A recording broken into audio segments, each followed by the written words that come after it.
வணக்கம் நண்பர்களே. திருமணம் மற்றும் காதல், பொதுவாக மனிதர்கள் எல்லாமே இந்த ரெண்டு விஷயங்களையுமே கடந்து வந்துதான் ஆகணும்.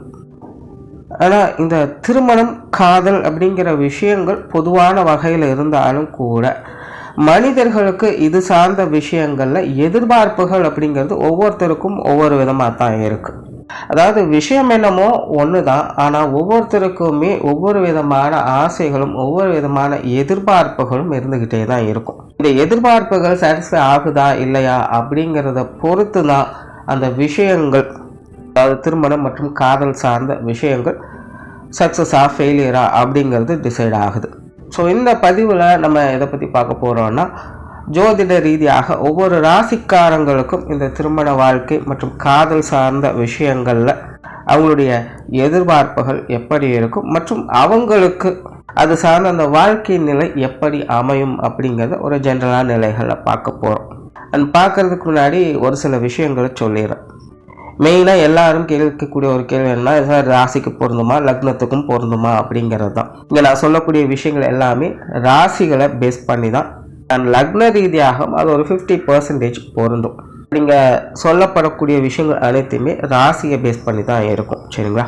நீங்கள் ராசியை பேஸ் பண்ணி சொல்கிறதுனால இங்கே சொல்லக்கூடிய மாதிரி தான் உங்களுடைய வாழ்க்கை நிலை இருக்கும் அப்படிங்கிறதும் கிடையாது. இது முழுக்க முழுக்க உங்களுடைய எதிர்பார்ப்புகள் மட்டும்தான். உங்களுடைய வாழ்க்கை நிலை அப்படிங்கிறது அவங்களுடைய சுய ஜாதக அடிப்படையில் தான் இருக்கும். எந்த ஒரு விஷயமாக இருந்தாலும் அது அப்படித்தான் இருக்கும். இங்கே ஜென்ரலாக அவங்களுடைய ராசி நிலைகளுக்கு ஏற்ப அவங்களுடைய எதிர்பார்ப்புகள் எப்படி இருக்கும் அப்படிங்கிறதான் சொல்கிறோம். அது உங்களுக்கு பூர்த்தி ஆகுமா ஆகாதா அப்படிங்கிறதெல்லாம் அவங்களுடைய சுய ஜாதகம் மட்டும்தான் சொல்லும். ஸோ அப்போ இந்த பதிவு எதுக்கு அப்படின்னு பார்த்தீங்கன்னா, இது ஒரு புரிதலுக்காக. முதல்ல அவங்களுடைய தேவைகள் நிலைகள் என்ன அப்படிங்கிறதே புரிஞ்சுக்கலாம். மேஜராக இன்றைக்கி பல பேருக்கு இருக்கக்கூடிய பிரச்சனையும் இதுவும் ஒன்று. ஏன்னா மற்றவங்க செய்கிறாங்க அப்படிங்கிறதுக்காக செய்ய வேண்டியதாக இருக்கும். அவங்களுக்கு வேணுமா இல்லையா, பிடிச்சிருக்கா இல்லையா அப்படிங்கிறத பற்றி யோசிக்காமல் மற்ற எல்லாரும் செய்கிறாங்க அப்படிங்கிறதுக்காக அவங்களும் செய்வாங்க. ஸோ அப்படியெல்லாம் இல்லாமல் நம்மளுடைய உண்மையான நிலை என்ன, தேவை என்ன அப்படிங்கிறத ஓரளவுக்கு இங்கே புரிஞ்சுக்கலாம். ஆனால் அதே மாதிரி தான் இது அவங்களை பற்றி மட்டுமில்ல, அவங்களுடைய பார்ட்னர்ஸை பற்றியும் இதே மாதிரி புரிஞ்சுக்கலாம். ஸோ அவங்களுடைய ராசி நிலைகளின்படி அவங்களுடைய எதிர்பார்ப்புகள் எப்படி இருக்கும், அவங்களுடைய தேவைகள் எப்படி இருக்கும் அப்படிங்கிறத பற்றி புரிஞ்சுக்க முடியும். ஸோ இது முழுக்க முழுக்க மன ரீதியான ஒரு புரிதலுக்கான பதிவு தான். ஏன்னா திருமணமாகட்டும் காதல் விஷயங்களாகட்டும் இது ரெண்டுமே பார்த்திங்கன்னா இரு மனங்கள் சங்கமிக்கக்கூடிய இடம். ஸோ இது முழுக்க முழுக்க அவரவர்களுடைய மனம் சார்ந்த எதிர்பார்ப்புகளை தான் பிரதிபலிக்கும். மனசு திருப்தி அடைஞ்சிருச்சு அப்படின்னா எல்லாமே திருப்தி அடைஞ்சிடும் அப்படின்னு சித்தர்களே சொல்லியிருக்காங்க. அது நிதர்சனமான உண்மையும் கூட. இன்றைய காலகட்டங்களில் ஏகப்பட்ட பிரிவினைகளுக்கு முக்கிய காரணமே இந்த மனம் ஒத்து வரலை அப்படிங்கிறது தானே. மனம் ஏன் ஒத்து வரலைன்னா மன ரீதியான புரிதல்கள் இல்லை அப்படிங்கிறதுனால தான். அவங்க என்ன எதிர்பார்க்குறாங்க நம்மளும் யோசிக்கிறதில்ல, நம்ம என்ன எதிர்பார்க்குறோன்னு அவங்களும் யோசிக்கிறதில்ல, ஏன்னா தெரியறதில்லை. இதுதான் விஷயம். இந்த பதிவினுடைய நோக்கம் ராசி ரீதியாக அவங்களுடைய அதிகபட்சமான எதிர்பார்ப்புகள் எப்படி இருக்கும் அப்படிங்கிறத பற்றி தான் சொல்லும். அது இன்னொரு பொதுவான ஜோதிட தகவல் என்ன அப்படின்னு பார்த்தீங்கன்னா, பொதுவாகவே எல்லாருக்கும் தன்னை மாதிரியே தன்னுடைய லைஃப் பார்ட்னரும் இருக்கணும் அப்படின்னு ஆசைப்படுவாங்க. அதாவது ஒரே வேவ் லென்த்தில் இருக்கணும், தன்னை மாதிரி அவங்களும் யோசிக்கணும், தன்னை மாதிரி அவங்கள எல்லாம் செய்யணும், எல்லாத்துலேயுமே ஒரே மாதிரி பேரலாக இருக்கணும் அப்படின்னு எதிர்பார்ப்பாங்க. பட் நிதர்சனம் அப்படி இருக்கிறது இல்லை. ஜோதிட ரீதியாகவும் அது கண்டிப்பாக கிடையவே கிடையாது அப்படிங்கிறது தான் உண்மை. ஜோதிடத்தில் இந்த திருமண வாழ்க்கை அப்படின்னாலே 7ஆம் பொருத்தத்தை தான் பார்ப்பாங்க. 7ஆம் இடத்தை மெயினாக பார்க்கணும். அதான் திருமண கலத்திரஸ்தானம் அப்படின்னு சொல்கிறது. இந்த 7ஆம் இடம் அப்படிங்கிறது அது நமக்கு அப்படியே ஆப்போசிட். இதெல்லாம் பார்த்தீங்கன்னா அடிக்கடி ஒருத்தருக்கு ஒருத்தர் சண்டை போட்டுக்கிட்டே இருப்பாங்க. அடிக்கடி இந்த வார்த்தைகளை சொல்லி கேளுங்க, எனக்கும் அவங்களுக்கு 7ஆம் பொருத்தம்ப்பா செட்டே ஆகாது அப்படின்னு சொல்லுவாங்க. 7ஆம் பொருத்தம் அப்படிங்கிறது நேர் ஆப்போசிட் தான். ஸோ திருமண வாழ்க்கை அப்படிங்கிறது ஜோதிடத்தை இந்த 7ஆம் பொருத்தம் தான் குறிக்குது. அப்படிங்கும்போது எல்லா விஷயத்துலையுமே தனக்கு ஆப்போசிட்டில் இருக்கிறவங்க தான் வாழ்க்கை துணையாக பார்ட்னர்ஸாக அமைவாங்க. ஆனால் இங்கே எல்லாருடைய எதிர்பார்ப்பும் என்னென்னா ஒரே வேவ் லென்த்தில் இருக்கணும், ஒரே மாதிரி இருக்கணும், என்ன மாதிரி இருக்கணும் அப்படிங்கிற எக்ஸ்பெக்டேஷன்ஸ் தான் இருக்குது. பட் இந்த எதிர்வினை அமைப்பு எதற்காக அப்படின்னு பார்த்தீங்கன்னா, லைஃப்பில் ஒரு பேலன்ஸ் கொண்டுட்டு வரணும் அப்படிங்கிறதுக்காக தான். பொதுவாக இந்த காதல் சார்ந்த விஷயங்கள் அப்படிங்கிறது அது வேற. இது முழுக்க முழுக்க மனம் சார்ந்த விஷயங்களோட போயிடுது. இந்த திருமணம் அப்படிங்கிறது அப்படி இல்லை. இது ஒரு செகண்ட் லைஃப் மாதிரி. நிறைய கமிட்மெண்ட்ஸ், சொசைட்டி, நல்லது கெட்டது மானம் அவமானம் அப்படின்னு பல விஷயங்களும் உள்ள அடக்கியதாக அது அமைஞ்சிருக்கும். ஸோ அப்படி இந்த திருமணம் அப்படிங்கிறது மனிதர்களுடைய வாழ்க்கையில் அத்தியாவசியம் நிறைந்தது மட்டுமல்ல, ரொம்பவுமே அதிகப்படியான முக்கியத்துவம் வாய்ந்ததாகவும் அது அமையுது. ஆனால் அப்படிப்பட்ட ஒரு விஷயத்துக்கு 7ஆம் பொருத்தத்தை தான் நம்ம கொடுக்குறோம். எதற்காக அப்படின்னு பார்க்கும்போது லைஃப்பில் அவங்களுடைய பேலன்ஸை இழந்துடக்கூடாது அப்படிங்கிறதுக்காக. அதாவது உதாரணத்துக்கு ஒருத்தர் நல்லா ஆக்டிவாக இருக்காங்க, நல்லா அக்ரெசிவாக இருக்காங்கன்னு வச்சுக்கோங்க. அவங்களுக்கு அது அப்படியே ஆப்போசிட்டான ஒரு ஆள் தான் லைஃப் பார்ட்னராக இருப்பாங்க. ஒரு லைஃப் பார்ட்னர் கொஞ்சம் மந்த புத்தி இருக்கிறவங்களா தான் இருப்பாங்க. எல்லாத்தையுமே தள்ளி போட்டு எதுலேயுமே ஒரு கேர் இல்லாமல் அப்படியே அவங்க பாட்டுக்கு இருப்பாங்க. இது எதுக்காக இப்படின்னு பார்த்தீங்கன்னா, அப்போ தான் இந்த பேலன்ஸ் நிலைத்தர. ஏன்னா ஒருத்தர் எல்லா விஷயங்களையும் ரொம்ப ஆக்டிவாக அக்ரெசிவாக இருக்காங்க அப்படிங்கும்போது அவங்கள சார்றவங்களும் அதே மாதிரி இருந்துட்டாங்க அப்படின்னா அது எரிரத்தியில் என்ன ஊற்றுற மாதிரி ஆயிடும். ஒரு கண்டிஷனே இல்லாமல் லிமிட்டே இல்லாமல் லெவலுக்கு மேலே அது பஸ்ட் ஆகிடும். இப்போ ஒருவேளை இன்னொரு சைடில் பார்த்தீங்கன்னா அவங்க மந்தமாக இருக்காங்க, எல்லாத்தையுமே டேக் இட் ஈஸியாக எதையுமே கேர் பண்ணிக்காமல் அவங்க பாட்டுக்கு போயிட்டுருக்காங்கன்னு வைங்களேன். இப்போ அவங்கள ஒத்த மாதிரியே ஒருத்தங்க செய்கிறாங்க அப்படிங்கும்போது அவங்களுடைய லைஃபு எதுக்குமே பிரயோஜனம் இல்லாமல் போய்டும். ஒரு லெவலுக்கு மேலே யாருமே எதுவுமே செய்யவே முடியாது, செய்யணுங்கிற எண்ணமே அவங்களுக்கு வராது. லைஃப் எங்கே போய் நிற்கும், டார்க் சைடில் போய் ஒன்றுமே இல்லாமல் சுத்தமாக சூனியமாயிடும். ஸோ இப்போ இந்த ரெண்டு நிலையுமே பேலன்ஸ் பண்ணணும் அப்படின்னா, அதாவது ஓவராக அக்ரெசிவாகவும் போயிடக்கூடாது, அதே நேரம் ஓவராக டம்பும் ஆகிடக்கூடாது அப்படிங்கிறதுக்காகத்தான் இந்த ரெண்டு நிலைகளும் சேர்க்கப்படுது. அதனால் இந்த திருமணம் அப்படிங்கிறத புரிஞ்சுக்கோங்க. இது வாழ்க்கையினுடைய பேலன்ஸ் நிலையை குறிக்கக்கூடியது. கண்டிப்பாக கருத்து வேற்றுமைகள் அப்படிங்கிறது நிச்சயமாக இருக்கத்தான் செய்யும். வாழ்க்கையினுடைய நல்லது கெட்டதுகளை சமன்படுத்துவதற்காக அதனுடைய அமைப்பே அப்படித்தான் அமைஞ்சிருக்கு. பட் அதே நேரம் அது அப்படி இருந்தாலும் கூட சமன்படுத்தக்கூடிய நிலைகளில் அது உடன் இருப்பவங்களுடைய தேவைகளையும் கொஞ்சம் கொஞ்சமாக பூர்த்தி செஞ்சுக்கிட்டு தான் இருக்கும். ஸோ முழுசாக பூர்த்தி செய்யாது, கொஞ்சம் கொஞ்சமாக தான் பூர்த்தி செய்யும். அதாவது இங்கே சாட்டிஸ்ஃபை அப்படிங்கிறது விஷயம் கிடையாது. சமன்படுத்துதல் அப்படிங்கிற நிலைகளில் அது ஒரு சில விஷயங்களை செஞ்சுக்கிட்டு இருக்கும். அந்த விஷயங்கள் மூலமாக நம்மளுடைய சில எதிர்பார்ப்புகள் சாட்டிஸ்ஃபை ஆகும். ஸோ இந்த புரிதல் இருந்துருச்சு அப்படின்னா இந்த திருமண வாழ்க்கை அப்படிங்கிறது நல்லபடியாக இருக்கும். அப்படி இல்லாமல் ஒருதலைபட்சமாகவே எல்லாத்தையும் யோசித்தாங்க அப்படின்னா அங்கே எந்த ஒரு பிரயோஜனமே இருக்காது.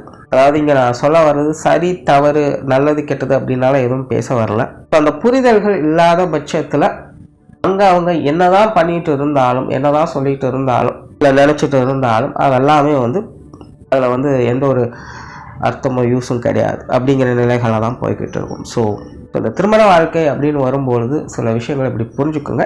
இது எல்லாமே நான் ஜோதிட ரீதியாக இருக்கக்கூடிய விஷயங்களாக தான் சொல்லியிருக்கேன். ஏன்னா ஜோதிடத்தில் மொத்தமாக 12 கட்டங்கள் இருக்குது. அதில் திருமண வாழ்க்கை அப்படிங்கிறது இதில் எந்த கட்டம் வேணாலும் வச்சுருக்காங்க, எதுக்கு ஆப்போசிட்டில் வச்சுருக்காங்க அப்படிங்கிற விஷயத்தை தான் இங்கே நான் எக்ஸ்பிளைன் பண்ணியிருக்கேன். ஒருத்தருக்கு ஒருத்தர் ஒரு பேலன்ஸ் நிலையை கடைப்பிடிக்கணும் அப்படிங்கிறதுக்காக தான் இந்த அமைப்பு. சிலருக்கு இன்னொரு டவுட் வரும், என்னென்னா நாங்கள் 2 பேருமே ஒரே ராசி தான், அப்போ எங்கள் 2 பேருக்கும் ஒரே மாதிரி தான் இருக்குமா அப்படின்னு கேட்டிங்கன்னா, அதாவது 2 பேருக்குமே ஒரே ராசியாக இருக்கும்போது அவங்களுடைய எதிர்பார்ப்புகள் ஒரே மாதிரி இருக்கும். பட் ஆக்டிவிட்டீஸ் அப்படிங்கிறது ஒரே மாதிரி இருக்காது. அவங்க ஒரு விஷயத்தில் ஃபோக்கஸ் பண்ணிட்டு இருப்பாங்க, இவங்க ஒரு விஷயத்தில் தான் ஃபோக்கஸ் பண்ணிருப்பாங்க. அந்த ஒரே ராசி இருக்கக்கூடியவங்கலாம் பாருங்கள், ஒரே மைண்ட் செட்டில் தான் அவங்க இருப்பாங்க. அவங்க பேசுறது, அவங்களுக்குள்ளே நடக்கக்கூடிய விஷயங்கள் எல்லாத்துலேயுமே பார்த்தீங்கன்னா அவங்க ஒருத்தருக்கு ஒருத்தர் ஒத்து போய்ப்பாங்க. ஆனால் அவங்களுக்குள்ளேயே அது ஒரு செயலாக கொண்டுட்டு போகும்போது ஒவ்வொருத்தரும் ஒவ்வொரு விஷயமா கொண்டுட்டு போய் ஒரு ஸ்ட்ராட்டஜியாக மாற்றிடுவாங்க. பிளான் பண்ணும்போதெல்லாம் ஒரே மாதிரி தான் இருந்தது, ஏன் செய்யும்போது இப்படி சொதப்புது, ஏன் செய்யும்போது இவங்க மட்டும் இப்படி மாறுறாங்க அப்படின்னு குழப்பமாக தான் இருக்கும். ஸோ இந்த ஒரே ராசி இருக்கக்கூடியவங்களுக்கு உங்களுடைய எண்ணங்கள் ஒரே மாதிரி வேலை செய்யும். ஸோ உங்களுடைய ஆசைகள், உங்களுடைய தேவைகளை நீங்கள் பூர்த்தி செஞ்சுக்கலாம். மன ரீதியான தேவைகள் பூர்த்தி ஆகும். பட் ரியல் லைஃப்பில் கொஞ்சம் கான்ட்ரவர்சியாக தான் அது ஜாதக ரீதியாக இருக்கக்கூடிய மாற்றங்களால் அது கொஞ்சம் கான்ட்ரவர்சியாக தான் இருக்கும். பட் திருப்தியான ஒரு நிலை இருக்கும். ஏன்னா எதிர்பார்ப்புகள் 2 பேருக்குமே கிட்டத்தட்ட ஒரே மாதிரி தான் இருக்கும். ஒரே வேவ் லென்த்தில் அவங்க தான் ட்ராவல் பண்ண முடியும். இப்போ ஒரே வேவ் லென்த்தில் ட்ராவல் பண்ணது நல்லது தானே அப்படின்னு நினைக்கலாம். பட் இது எப்படின்னா பாசிட்டிவ்லையும் அப்படி தான் இருக்கும், நெகட்டிவ்லையும் அப்படி தான். ஆனால் நல்ல நேரம் வரும்பொழுதும் 2 பேர்த்துக்கு நல்ல விஷயமா நடக்கும், கெட்ட நேரம் கெட்டதும் 2 பேர்த்துக்கும் கிட்டத்தட்ட ஒரே மாதிரி தான் இருக்கும், தாக்குப்பிடிக்கவே முடியாது. ஸோ 2 பேருக்கும் ஒரே ராசியாக இருக்குது அப்படிங்கும்போது அவங்களுடைய நிலைகள் இதுதான். மெயினாக பார்த்தீங்கன்னா இந்த 2 பேருக்கும் ஒரே ராசியாக இருக்கக்கூடிய வீடுகள்லாம் பார்த்தீங்கன்னா குடும்ப வாழ்க்கை நிறைய ஏற்ற இறக்கங்களாக இருக்கும். ஒரு 4-5 வருஷத்துக்கு பார்த்தீங்கன்னா பயங்கர சந்தோஷமாக போயிட்டு இருக்கும். அப்படின்னு பார்த்தீங்கன்னா ஒரு 4-5 வருஷத்துக்கு அடி மேலே அடியாக விழுகும். எப்படி சமாளிக்கிறதுனே புரியாது. ஆனால் வாழ்க்கை ஓடும், ஒருத்தர் அனுசரித்து எல்லாத்தையும் கொண்டு போயிட்டே தான் இருப்பாங்க, ஒருத்தருக்கு ஒருத்தர் துணையாக இருப்பாங்க. ஸோ 2 பேருக்கும் ஒரே ராசியாக இருக்கிறது அப்படிங்கிறது பிரச்சனை ஒன்றும் கிடையாது. லைஃப்பில் நிறைய அப்ஸ் அண்ட் டவுன்ஸ் அப்படிங்கிறது கண்டிப்பாக இருக்கும். ஸோ அதெல்லாம் கொஞ்சம் பார்த்து அனுசரித்து இருக்கணும், அவ்வளோதான். ஸோ இனி மேற்கொண்டு ஒவ்வொரு ராசிகளுக்கும் இது எப்படி வேலை செய்யுது அப்படிங்கிறத பார்க்கலாம். மிதுன ராசி. மிதுன ராசியை பொறுத்த வரைக்கும் இது எப்போவுமே ரொம்பவுமே ஃப்ளெக்சிபிளான ராசி. பட் என்னென்னா, இந்த ஃப்ளெக்சிபிலிட்டியை பாசிட்டிவாகவும் எடுத்துக்கலாம், இல்லை நெகட்டிவாகவும் எடுத்துக்கலாம். ஏன்னா 2 நிலைகள்லையுமே அது வேலை செய்யும். ஸோ அதனால தான் மிதுன ராசிக்காரர்களுடைய இயல்பான மனநிலையை பார்த்திங்கன்னா ரொம்பவுமே ஃப்ளெக்சிபிளாக வேரியாக தான் இருக்கும். ஒரே நிலையில் அவங்க எதிர்பார்க்கவே முடியாது. அவங்க எப்போவுமே ஜாலியாக சிரிச்சுட்டு கலகலப்பாக இருப்பாங்க அப்படின்னு எடுத்துக்க முடியாது. அதுக்காக அவங்க கோபக்காரங்க, எப்போவுமே டென்ஷன் பண்ணிகிட்டே இருப்பாங்க அப்படின்னு சொல்கிறது கிடையாது. உண்மையை சொல்லணும்னா மிதுன ராசிக்காரங்க அப்படிங்கிறது ஒரு காரியவாதிகள். அவங்களுக்கு தேவை இருக்கும் பட்சத்தில் அந்த தேவையில் அவங்க சிரத்தையோடு இருந்து செயல்பட்டு வருவாங்க. தேவை முடிஞ்சது அப்படின்னா ஒதுங்கிடுவாங்க. இவங்ககிட்ட எந்த ஒரு பாரபட்சத்தையும் எதிர்பார்க்க முடியாது. இவங்களுக்கு வேணும்னு இருந்ததுன்னா தேவையில்லாத ஆகாததை கூட ஆகா ஓகோன்னு பாராட்டவும் செய்வாங்க. அதே போல் தேவையில்லை அப்படின்னா நல்லா இருக்கிறத கூட அது என்ன மாதிரி இருந்தாலும் சரி எனக்கு தேவையே இல்லைன்னு சத்தமே இல்லாமல் ஒதுங்கி போயிடுவாங்க. ஸோ பெரும்பாலும் இவங்களுடைய விஷயங்கள் எல்லாமே பார்த்திங்கன்னா தேவையின் அடிப்படையில் தான் இருக்கும். இவங்களுக்கு தேவையா இல்லையா அப்படிங்கிற விஷயத்தை வச்சு தான் எல்லாமே இவங்களுக்கு அமையுது. அது விஷயங்கள் காரியங்கள் வகையில் மட்டுமல்ல, மனிதர்கள் வகையிலும் அப்படி தான் இருக்கும். ஸோ அதனால இவங்கெல்லாம் பார்த்திங்கன்னா இயல்பாகவே சென்டிமெண்ட்டான ஆட்கள் கிடையாது. ஆனால் சென்டிமெண்ட்டாக நடந்துப்பாங்க. அது இயற்கையாகவே அவங்களுக்கு வரும். ஆனால் உண்மையிலேயே இவங்க சென்டிமெண்ட் பீரியட்லாம் கிடையாது. தன்னை அறியாமலே இந்த விஷயங்களால் ஈர்க்கப்படுவாங்க. பட் ஒரு நேரத்தில் அதுக்கு மேலே அவங்களால தாக்கு பிடிக்க முடியாது. அவங்க அசால்ட்டாக அதுலேருந்து வெளில வரவும் செஞ்சுடுவாங்க. ஸோ இந்த சேஞ்சஸ் அப்படிங்கிறது இவங்களுடைய மனதளவில் தொடர்ந்து நடந்துக்கிட்டே தான் இருக்கும். ஸோ ஒரு பர்டிகுலர் விஷயங்களில் ஸ்டெபிளாக இருக்கணும் அப்படின்னா அது உண்மையிலே இவங்களால முடியாது. இடத்துக்கு தகுந்த மாதிரி, நேரத்துக்கு தகுந்த மாதிரி தன்னை தகவமைத்து கொண்டே இருப்பாங்க. அதனால் இவங்க மாறிக்கொண்டே இருக்கக்கூடியவங்க தான். அதனால் இவங்ககிட்ட எல்லா வித குண அமைப்புகளும் செயல்படும். பட் இவங்க இப்படித்தான் அப்படின்னு ஃபிக்ஸ் பண்ணவே முடியாது. இவங்க மாறிக்கொண்டே தான் இருப்பாங்க. பட் என்னன்னா இது பாசிட்டிவான விஷயங்களுக்கும் பொருந்தும், நெகட்டிவான விஷயங்களுக்கும் இது பொருந்தும் அப்படிங்கிறத புரிஞ்சுக்கணும். ஸோ இவங்களுக்கெல்லாம் இயல்பாகவே இந்த காதல் சார்ந்த விஷயங்களில் ஈடுபாடுகள் இருக்கும். காதல் பிரியர்கள் தான். ஆனால் அதற்காக காதலுக்காக உயிரை கொடுப்பேன் அப்படின்னு சொல்கிறவங்கலாம் கிடையாது. அதாவது அவங்க வாய் விட்டு சொல்லுவாங்க, இவங்ககிட்டையும் வாய் விட்டு சொல்லக்கூடியவங்க இருப்பாங்க. பட் அதை நான் மீன் பண்ண வரல. பட் அது நடக்குமா, அவங்க சொன்ன விஷயத்தில் அவங்க ஸ்டாண்டாக இருப்பாங்களா அப்படிங்கிறது தான் சொல்ல வரேன். மிதுன ராசிக்காரங்களை பொறுத்த வரைக்கும் இந்த காதல் சார்ந்த விஷயங்கள்லாம் வாய்ச்சொல் வீரர்கள். பொதுவாகவே மிதுன ராசி அப்படிங்கிறது பேச்சுக்கு பேர் போனது தான். அதுலேயும் இந்த காதல் விஷயங்கள், ரொமான்ஸ், இந்த மாதிரியான விஷயங்கள் வரும்பொழுது அவங்க உண்மையிலேயே திறம்பட வேலை செய்யக்கூடிய, பேசியே கரெக்ட் பண்ணிடுவாங்கன்னு சொல்லுவாங்க பார்த்தீங்களா, அதெல்லாம் இவங்களுக்கு முழுமையாக பொருந்தும். இவங்க பேசினாலே மற்றவங்க ஈஸியாக நம்புவாங்க. அதே போல் இந்த மிதுனத்திற்கு இன்னொரு இயல்பு இருக்குது. மற்றவங்களுடைய பேச்சில் விழக்கூடிய தன்மையும் மிதுனத்துக்கு உண்டு. அதாவது இவங்க மட்டும் பேசி கரெக்ட் பண்ணுறதில்ல, இவங்களை பேசி கரெக்ட் பண்ணுறவங்களும் இருப்பாங்க. வல்லவனுக்கு வல்லவன் வையத்து உண்டு அப்படின்னு சொல்கிறாங்க பார்த்தீங்கன்னா, அந்த மாதிரி தான் இந்த காதல் சார்ந்த விஷயங்கள்ல இருக்கும். பட் என்னென்னா இவங்க ரொம்ப அதிகமாக பேசி அதை கரெக்ட் பண்ணுவாங்க. பட் இவங்களை கரெக்ட் பண்ணுறது ரொம்ப லிமிட்டாக பேசினாலே போதும், இவங்க விழுந்துருவாங்க. அந்த மாதிரியான நாட்கள் தான் இவங்களுக்கு செட் ஆகிறாங்க. அதாவது மிதுன ராசிக்காரங்களை கரெக்ட் பண்ணணும்னா ரொம்ப சிம்பிளான டெக்னிக்னா அவங்களுக்கு நம்பிக்கை கொடுத்துடணும். சும்மா அது இதுன்னு ரொமான்ஸாவோ இல்லை தொண்ணு பேசணும் அதெல்லாம் எதுவும் கிடையாது. பேசணும், பட் ரொம்ப மோட்டிவேட்டாக நம்பிக்கை கொடுக்குற மாதிரி பேசிட்டு இவங்க கரெக்ட் ஆகிடுவாங்க. பட் மிதுன ராசினுடைய இயல்பு அப்படி கிடையாது. ஆகா ஓகோன்னு எதையோ பேசி என்னென்னமோ கற்பனைகளை சொல்லும். அந்த இடத்துக்கு தகுந்த மாதிரி, நேரத்துக்கு தகுந்த மாதிரி கவர்ந்து இருக்கக்கூடிய விஷயங்களை அது பயன்படுத்தும். ஸோ இப்படி பேசியே ஆசுவாசப்படுத்தி கொள்ளக்கூடிய ஒரு லைஃப் ஸ்டைல் தான் இவங்களுக்கு பெரும்பாலும் அமைது. ஸோ இந்த காதல் விஷயங்கள், திருமண வாழ்க்கை, இது எல்லாத்துலேயும் பார்த்திங்கன்னா அவங்களுடைய பார்ட்னர்ஸ் கூட அவங்க அதிகமாக பேசி டைம் ஸ்பெண்ட் பண்ணுவாங்க. அதுதான் அவங்களுக்கு அதிகமாக சாட்டிஸ்ஃபிகேஷன் கொடுக்கும். ஒருத்தர் பற்றி பேசிக்கிட்டே இருக்கணும், ஒருத்தர் விலகாமல் இருக்கணும், அதிக நேரம் டைம் ஸ்பெண்ட் பண்ணணும், ஒருத்தர் மோட்டிவேட் பண்ணிக்கணும், ஒருத்தரை சேர் பண்ணிக்கணும். எந்த ஒரு சூழ்நிலையும் ஒரு சின்ன விரிசல் கூட வரக்கூடாது அப்படின்னு இந்த உறவு நிலையை மெயின்டைன் பண்ணுறதுக்காக மெனக்கூடக்கூடிய விஷயங்கள்ல அவங்க அதிகமாக கவனம் செலுத்துவாங்க. அண்ட் பெரும்பாலும் மிதுனத்தை பொறுத்த வரைக்கும் அவங்களை அனுசரித்து போகக்கூடியவங்களாகத்தான் அவங்களுடைய பார்ட்னர்ஸ் அமையறாங்க. வெகு சிலருக்கு மட்டும்தான் சுய ஜாதகத்தின் அடிப்படையில் கொஞ்சம் நெகட்டிவ் ஷேட்ஸ் அப்படிங்கிறது இருக்கும். அது காதல் சார்ந்த விஷயங்களாகட்டும், திருமண வாழ்க்கையாகட்டும், கொஞ்சம் ஸ்ட்ரகிள் ஆகிறாங்க அப்படின்னா கொஞ்சம் பர்சனல் ஜாதகத்தில் ஏதோ ப்ராப்ளம் இருக்குது அப்படின்னு அர்த்தம். மற்றபடி ஜென்ரலான அமைப்புகள் மிதுனத்தை பொறுத்த வரைக்கும் எப்போவுமே இந்த காதல் விஷயங்களாகட்டும், திருமண வாழ்க்கையாகட்டும் ஓரளவுக்கு டீசெண்டாக சொல்லிக்கக்கூடிய நிலைகளில் தான் இருக்கும். ஆனால் காதல் சார்ந்த விஷயங்கள் அப்பப்போ கொஞ்சம் அடி வாங்குவாங்க. ரொம்ப ஃபுல்ஃபில்லாக இருக்கும் அப்படின்னு சொல்ல முடியாது. சண்டை சச்சரவுகள் இருக்கும், சிலருக்கு ஏமாற்றங்கள் கூட இருக்கலாம். அதாவது காதலிக்கக்கூடிய காலகட்டங்களில் மனஸ்தாபங்கள் அப்படிங்கிறது அடிக்கடி வந்துக்கிட்டே தான் இருக்கும். அடிக்கடி சண்டைகள் சங்கடங்கள் அப்படிங்கிறது போய்கிட்டே தான் இருக்கும். பட் இருந்தாலும் காதல் திருமணம் வரைக்கும் போகக்கூடிய அமைப்புகள் அவங்களுக்கு உண்டு. அதே போல் திருமண வாழ்க்கையிலும் அப்படிதான் ஒருவித மனசங்கடங்கள் கஷ்டங்கள் அப்படிங்கிறது போய்கிட்டு தான் இருக்கும். பட் இருந்தாலுமே அதை அட்ஜஸ்ட் பண்ணி போகக்கூடிய அமைப்புகள் உங்களுக்கு தான் முன்னாடி சொன்ன பேசியே அந்த விஷயங்களை கரெக்ட் பண்ணிடுவாங்க. உண்மையிலேயே வந்த பிரச்சனைகள் தீர்ந்துதா ஓய்ந்துதா அப்படின்னு பார்த்தா ஒன்றும் இருக்காது. இருக்கலாம், இல்லாமலும் இருக்கலாம், அது எப்படி வேணாலும் இருக்கட்டும். பட் இருந்தாலும் இவங்களை சாட்டிஸ்ஃபை ஆக்கிறதுக்காக அவங்க ஒருத்தருக்கு ஒருத்தர் மெனக்கெட்டுக்குவாங்க. அதாவது இவங்களுடைய பார்ட்னர்ஸ் பார்த்தீங்கன்னா பெரும்பாலும் மோட்டிவேஷன் கொடுத்து தைரியப்படுத்தியே எல்லாத்தையும் சரி பண்ணிக்குவாங்க. இவங்க பார்த்தீங்கன்னா ஏதோ ஒரு வகத்தில் பேச்சில் ஒரு தைரியத்தும் நம்பிக்கையும் கொடுத்தும் இல்லை கவரக்கூடிய வகையில் பேசியோ எல்லாத்தையும் ஒரு கட்டுக்குள் அமைச்சு கொள்வாங்க. ஸோ இந்த மிதுனத்தை பொறுத்த வரைக்கும் இந்த காதல் சார்ந்த விஷயங்களாகட்டும், திருமண வாழ்க்கையாகட்டும், உறவு நிலைகளாகட்டும், அவங்க 2 பேரும் அவங்களுக்குள்ளே இருக்கக்கூடிய அண்டர்ஸ்டாண்டிங்கில் எதுவும் பிரச்சனை இல்லை, அது அப்படியே போய்கிட்டு இருக்கும். பட் அவங்களுடைய உறவு நிலைகளுக்குள்ளே 3ஆவதாக ஒரு ஆள் தலையிடுறாங்க அப்படின்னா கண்டிப்பாக பிரச்சனை வரும். ஸோ மற்றவங்களுடைய தலையீடுகள் இல்லாமல் இருக்கும் பட்சத்தில் மிதுன ராசிக்காரங்களுடைய காதல் வாழ்க்கை, திருமண வாழ்க்கை எப்போவுமே திருப்திகரமாக. ஸோ பெரும்பாலும் இந்த மிதுன ராசிக்காரங்களை பார்த்திங்கன்னா கணவன் மனைவி உறவுகள் இல்லை இந்த காதல் வாழ்க்கையெல்லாம் பார்த்திங்கன்னா தனிச்சு தான் இருக்கும். மற்றவங்களோட சப்போர்ட் இருக்க ஃப்ரெண்ட்ஸ் சப்போர்ட்டோ இல்லை பேரண்ட்ஸ் சப்போர்ட்டோ இல்லை உற்றாரோட அப்படின்னா எதிர்பார்க்கவே முடியாது. அது இருக்கும், அதெல்லாம் பேருக்காக இருக்கும்.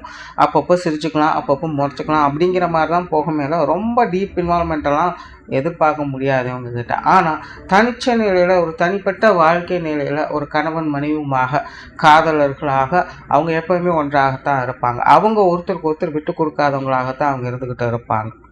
அவங்களுக்குள்ளே வரக்கூடிய நல்லது கெட்டதுகளால் நேர்ந்து கலந்து போகக்கூடிய அமைப்புகள் அவங்களுக்கு உண்டு. ஆனால் வெளி வட்டாரத்தில் ஏற்படக்கூடிய தாக்கங்கள், மற்றவங்க தன்னை பற்றி அப்படி பேசுகிறாங்க, இப்படி பேசுகிறாங்க, இப்படி நினைக்கிறாங்க, அப்படின்னு மற்றவங்க முன்னாடி தான் இப்படி நினைக்கணும், அப்படி இருக்கணும் அப்படிங்கிற மாதிரியான நிலைகள் வரும்போது தான் இருவருக்குள்ளே ஒரு தடுமாற்றங்கள் அப்படிங்கிறது ஏற்படும். மற்றபடி இவங்களுடைய காதல் வாழ்க்கையாகட்டும், திருமண வாழ்க்கையாகட்டும் இப்படி 2 நிலைகளாகத்தான் பிரிச்சாகணும். அதாவது பர்சனலாக இவங்களுடைய காதல் வாழ்க்கை, திருமண வாழ்க்கை அப்படிங்கிறது இவங்களுடைய எதிர்பார்ப்புகள் பூர்த்தி ஆகிற மாதிரி தான் இருக்கும். அது லைஃப் பார்ட்னர் மூலமாக பிரச்சனை வராது. அப்படியே வந்தாலும் அதை அனுசரித்து போயிடுவாங்க, அமைச்சுக்குவாங்க. அந்த மாதிரி எல்லாத்தையும் ஒரு கரெக்டாக செட் பண்ணி வச்சுக்கூடிய அமைப்புகள் உங்களுக்கு உண்டு. ஆனால் தொந்தரவுகள் அப்படிங்கிறது வெளியிலேருந்து வந்துக்கிட்டு தான் இருக்கும். அதை இவங்க சமாளிச்சுக்கிட்டே தான் இருக்க வேண்டிய சூழ்நிலைகள் இருக்கும். ஸோ மிதுன ராசியை பொறுத்த வரைக்கும் இந்த காதல் வாழ்க்கை, திருமண வாழ்க்கையிலலாம் அதிக ஈடுபாடுகள், விருப்பங்கள் உடையவங்க தான். பட் என்னென்னா இவங்ககிட்ட எந்த ஒரு ஸ்டெபிலிட்டியும் நம்ம எதிர்பார்க்க முடியாது. இவங்ககிட்ட தொடர்ந்து சேஞ்சஸ் அப்படிங்கிறது இருந்துக்கிட்டு தான் இருக்கும். அந்த சேஞ்சஸ் அக்செப்ட் பண்ணி தான் ஆகணும். ஆனால் அதே போல் இந்த மிதுனத்துக்கெல்லாம் பார்த்தீங்கன்னா இந்த இரட்டைத்தன்மைகள் அப்படிங்கிறது அதிகம். அதனால இவங்கெல்லாம் இந்த மல்டிபிள் ரிலேஷன்ஷிப்லலாம் இவங்களுக்கு ஆர்வம் அதிகமாக இருக்கும். ஸோ வீட்டு சாப்பாடு போர் அடிச்சுது அப்படின்னா வெளில சாப்பிட்லாம் அப்படின்னுங்கிற எண்ணங்கள் இவங்களுக்கு இயல்பாகவே வரத்தான் செய்யும். ஏன்னா இயல்பாகவே இவங்களை பொறுத்த வரைக்கும் சென்டிமெண்ட்டாக எதையும் பார்க்க மாட்டாங்க. தேவையின் அடிப்படையில் தான் எல்லாத்தையும் அப்ரோச் பண்ணுவாங்க. பட் அதெல்லாமே பேச்சில் பார்த்தீங்கன்னா அதுக்கு அப்படியே ஆப்போசிட்டில் தான் பிரதிபலிக்கும். ஏன்னா இதெல்லாம் அவங்களுடைய சாமர்த்தியம். ஸோ மிதுனத்தை ஹேண்டில் பண்ணுறது ரொம்ப ஈஸி, ஆனால் தக்க வச்சுக்கிறது அப்படிங்கிறது ரொம்ப ரொம்ப கஷ்டம். பட் அதே நேரம் மிதுனத்தை பொறுத்த வரைக்கும் என்னென்னா ஒரு வட்டம் போட்டு அதுக்குள்ளே இருக்கக்கூடியவங்க தான். ரொம்பலாம் லிமிட்டை க்ராஸ் பண்ண மாட்டாங்க. சும்மா டைம் பாஸுக்காக அப்படி இப்படின்னு இருக்கக்கூடியவங்க தான். அவங்களோட இயல்பே வந்து ஃப்ளெக்சிபிலிட்டி தான், அதுலேயே மூழ்கி இருக்கக்கூடியவங்க இல்லை.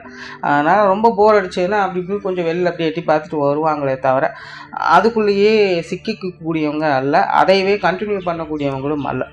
ஏன்னா அவங்களுக்கும் பர்சனலாக வந்து எல்லாமே தெரியும், எது முக்கியம் இல்லை, எது நம்ம கூட இருக்குது, எது நம்ம கூட இல்லை அப்படிங்கிறது எல்லாமே அவங்களுக்கும் தெரியும். அதை வந்து பேஸ் பண்ணி அவங்களுடைய தேவையின் அடிப்படையில் தான் அந்தந்த கால நேரத்துக்கு ஏற்ப அப்படி இப்படின்னு அவங்க வந்து செயல்பட்டுக்கிட்டு இருப்பாங்க. அண்ட் இந்த ரொமான்ஸ் சார்ந்த விஷயங்களும் அப்படி தான், நல்ல கை தேர்ந்தவங்களாக இருப்பாங்க, நல்ல ரசனை பிரியர்கள் அப்படின்னு சொல்லலாம். அண்ட் ஷேரிங் அப்படிங்கிறது உங்களுக்கு ரொம்பவுமே பிடித்த ஒரு விஷயமாக இருக்கும். அது அன்பு சார்ந்த விஷயங்களாகட்டும் இல்லை மற்ற விஷயங்களாகட்டும் பரஸ்பர உணர்வு முறைகளை எதிர்பார்க்கக்கூடியவங்களாக இருப்பாங்க. ஸோ ஓவராலாக அந்த மிதுனத்தை பொறுத்த வரைக்கும் இந்த காதல் வாழ்க்கை மற்றும் திருமண வாழ்க்கை அப்படிங்கிறது பெரும்பாலும் சாட்டிஸ்ஃபைடாக தான் இருக்கும். 100% ஆட்களுக்கு நல்லபடியாகத்தான் இருக்கும். வீட்டுக்கு வீடு வாசப்படிங்கிற மாதிரி அங்கங்கே சின்ன சின்ன தடை கற்கள் அப்படிங்கிறது இருக்கத்தான் செய்யும். பட் இருந்தாலும் மெயின்டைன் பண்ணி எல்லாம் கரெக்டாக போய்கிட்டு தான் இருப்பாங்க. வெகு சிலருக்கு மட்டும்தான் இந்த அமைப்புகள் கை கூறுறது கிடையாது. சுய ஜாதக ரீதியாக சில கிரக மாற்றங்கள் அவங்களுக்கு கொஞ்சம் அப்படியே ரிவர்ஸில் வேலை செய்ய ஆரம்பிச்சிடும். அது வந்து வெகு சிலருக்கு மட்டும்தான். மற்றபடி ஜென்ரலாக மிதுனம் அப்படிங்கிற திருமண வாழ்க்கை, காதல் வாழ்க்கை அப்படிங்கிறது திருப்திகரமாகவே இருக்குது. அது அவங்களுடைய தேவையின் அடிப்படையில் அது ஓரளவுக்கு சாட்டிஸ்ஃபைடாக தான் அவங்களுக்கு அமையுது. நன்றி, வணக்கம், வாழ்க வளமுடன்.